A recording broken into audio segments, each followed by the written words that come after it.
Excuse me, would it be okay to get an interview?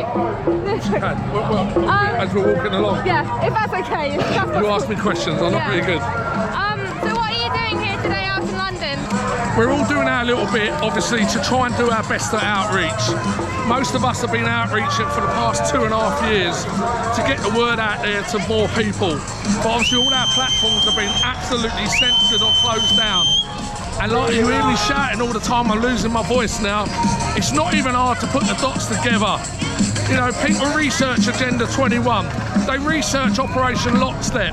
They even watch World Economical Forum. And even, even our people in our movement, they're very much aware of it. So at the moment, you might see the numbers slightly dropped, but trust me, we're more awake than we ever have been. So we're in the eye of the storm at the moment. And when it starts to trigger again, trust me, we're going to have more people than we've ever had before. 2020, you thought we had a lot of people in 2020, 2021, we're just rising, trust me. Sorry? What's your step? Sorry, are you not finished? No, you carry on, okay. You're asking me questions. With the prices rising on everything, yes. Do you believe that's because of Ukraine, or do you think it's something deeper than that? I believe it's all part of their agenda to push us all into poverty. So obviously the economy is going to crash. I haven't got a crystal ball, you haven't got a crystal ball. But part of the agenda is to crash the economy. And then they want people to be begging the government for food. And then they will have a problem, reaction, solution scenario. And the food shortages are coming. They are around the world. The shipping containers are stacking up by the day, by the month. And they have been stacking up for the last 2 years. I don't know what the actual river's called. I think it's called the River Suez or River Suez, when the tanker allegedly Suez Canal, it got stuck in that. We knew that was all planned out. Do you know, if they literally opened up all those containers, you might find stuff in there that weren't food content. Trust me, there is sex trafficking, there is women and children being trafficked around the world in those containers. The biggest thing that this pandemic has done is awoken so many people.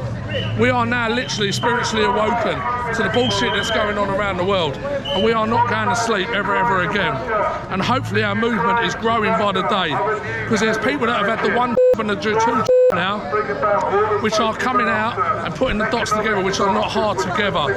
And when we were doing our outreaches, it's a case of you can't keep having these because they are going to be detrimental for your health in the long run. But you know, we're doing our absolute best.